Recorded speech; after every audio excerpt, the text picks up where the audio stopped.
A few weeks back, we saw Tom Cotter on America's Got Talent. He made it to the finals. Sure. What do you think of that type of a show for somebody trying to break into the show business? We talked about the Tonight Show. I mean, that was you got the signal. Sure, the wave. How do you think that affects a performer? Well, I think Malcolm X, and by any means necessary, I mean, like, get in however you can get in. I mean, through YouTube or Facebook or, Justin Bieber got big on YouTube. I mean, what do you say? He comes to the Laugh Factory about once a week. I haven't seen him there yet, but he's there all the time. It's so weird. All these celebrities come through there. But it's, I think you get in the way you can. It's interesting, though, with those sorts of shows. P&G had a thing called P&G Idol, and it was obviously based on American Idol.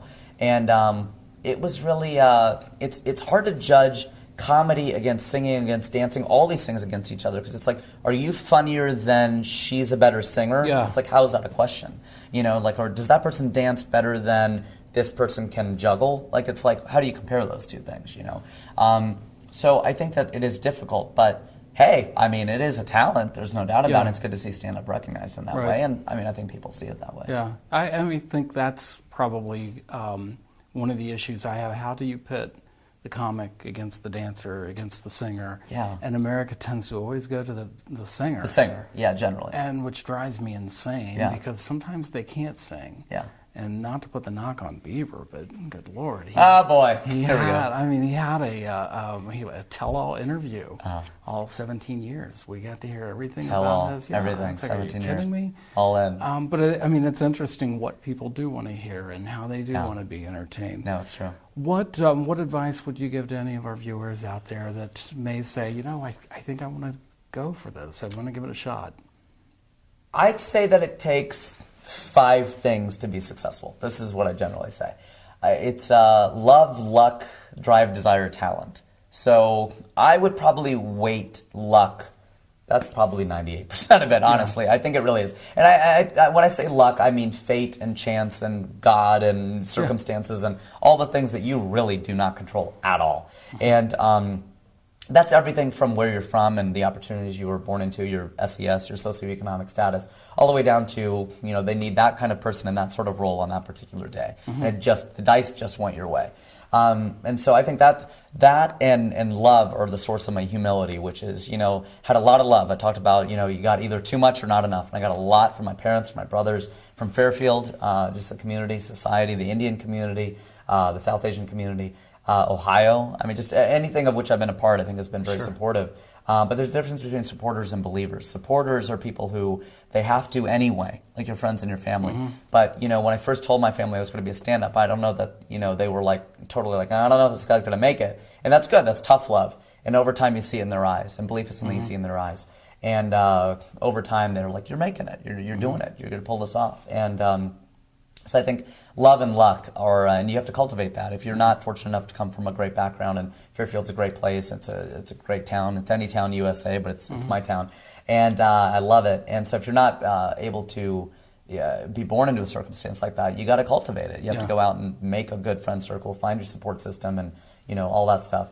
But then the source of my ego is probably drive, desire, and talent. And I would say drive and desire. Drive is that fire, or desire is that fire within. You really want it. What do you really want? But drive is getting out of bed every morning and doing it. Yeah. And I think that, as a comic, I could get up at noon, but I get up at 9. I go to bed at 3, I get up at 9, and I work. I don't take naps. And I'm the hardest worker I know. So between the desire and the drive, and then the talent is, a lot of it's God-given, but you can develop a skill if you just work on it. But you do have to ask yourself if you're good at what you do. I mean, I think some comics, what do they say? If you're not good at it, you're only kidding yourself. Yeah. And I think some singers really can't sing. I think some dancers really can't dance. And I have some friends like that who I'm just like, until they ask you, you really can't volunteer that information. But if you were to sit down and ask me, what do I think? I mean, I've had people sit me down, not with comedy, but with, whatever. And I'm very open to feedback. Yeah. And I think that's probably, in that rambling answer, I'd say those are the 5 things.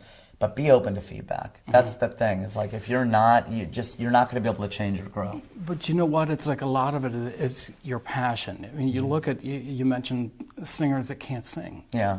Sonny Bono made a career out of not being able to sing. So that's true. It falls back into that luck side of it. That's absolutely true. For every Sonny Bono, what do they say? There's going to be 10,000 Yeah. Sonny Bozos. Yeah, right. Is there a serious side? To me? Yeah. Oh, I think so. I think that I felt in this interview I was probably... I think a lot of comics in interviews are kind of serious. I mean, we're lighthearted, but I think we're serious. I think after 2 or 3 in the morning, after a couple cups of chai and stuff like that, I don't feel like I'm...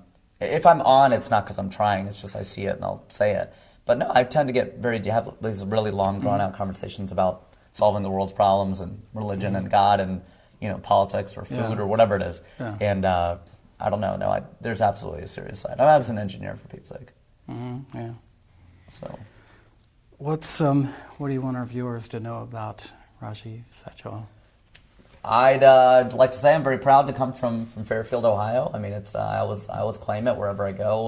No matter what city I'm in, I always say that I live in Los Angeles and been there for 6 years, but I'm from Ohio, and I give a shout out to Cincinnati and to Fairfield as much as I can. And performing at the Fairfield Community Arts Center is a real treat to be the first stand-up to do that, and to come home, and I call it home, my actual hometown. And before the Funny Indian, I was a Fairfield Indian, and so that was kind of a cool thing. Yeah. So I do want the viewers to know that they can reach me on my website, funnyindian.com, or they can look for that handle really anywhere on Facebook or Twitter or anywhere else, and I get back to you eventually. I'm sometimes very slow, sometimes I'm fast, sometimes I'm slow, but eventually I'll get back to you. I think I didn't get back to you today until about an hour before the interview. That's fine, but I mean, you had already I told you I was going to be here, but I didn't double confirm. And I knew you'd be here. I just wanted to make sure. But Sure. What do you want to leave as your legacy? What do you want to leave when you're 75 years old and you've done the comic thing? That's it. I'm only going to make it to 75. Let's see. I've always said 85. 105. 105. My grandfather made it to 98, and that was cool. We actually just had a family reunion September 16th. He would have been 100, and he really wanted to make it to 100. But no, we had a great. I want to, of course, thank my family and all my friends. I'm still in touch with a lot of people from Fairfield, from elementary school even. I mean, I performed at the Parlor in Seattle.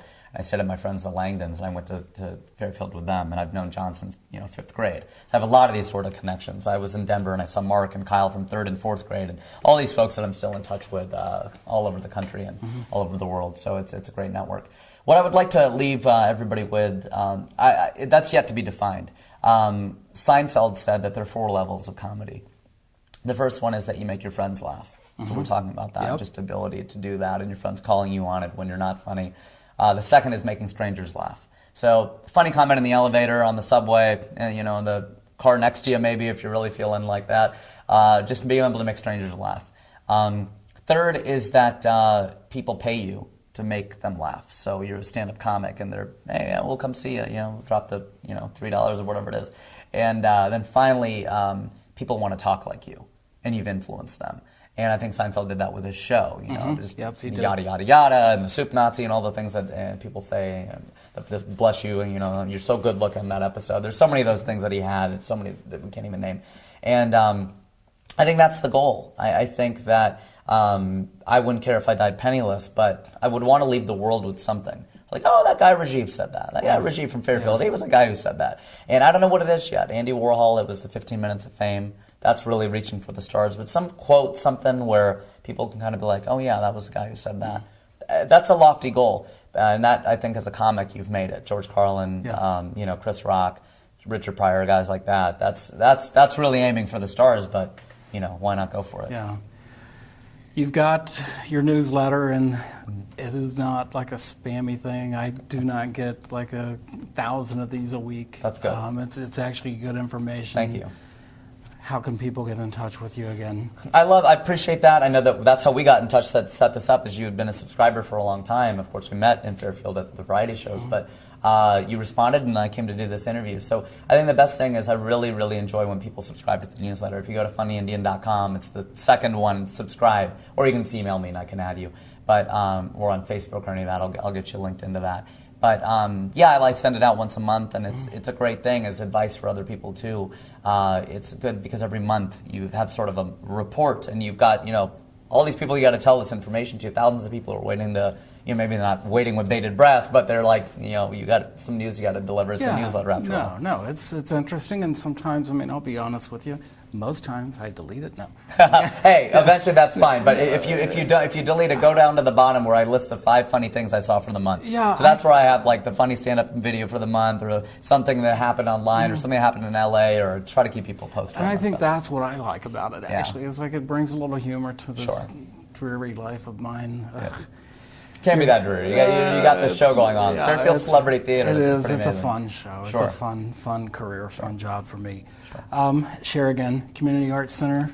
Fairfield Community Arts Center, Friday, October 5th at 8 p.m. I'll be doing 90 minutes of stand-up. I know a lot of friends from Fairfield are coming, which is great. I've seen the Facebook invites, and people are coming, and I'll be probably talking a lot about, I will be talking about my experiences growing up here and reveal some, crushes and all those things that I had.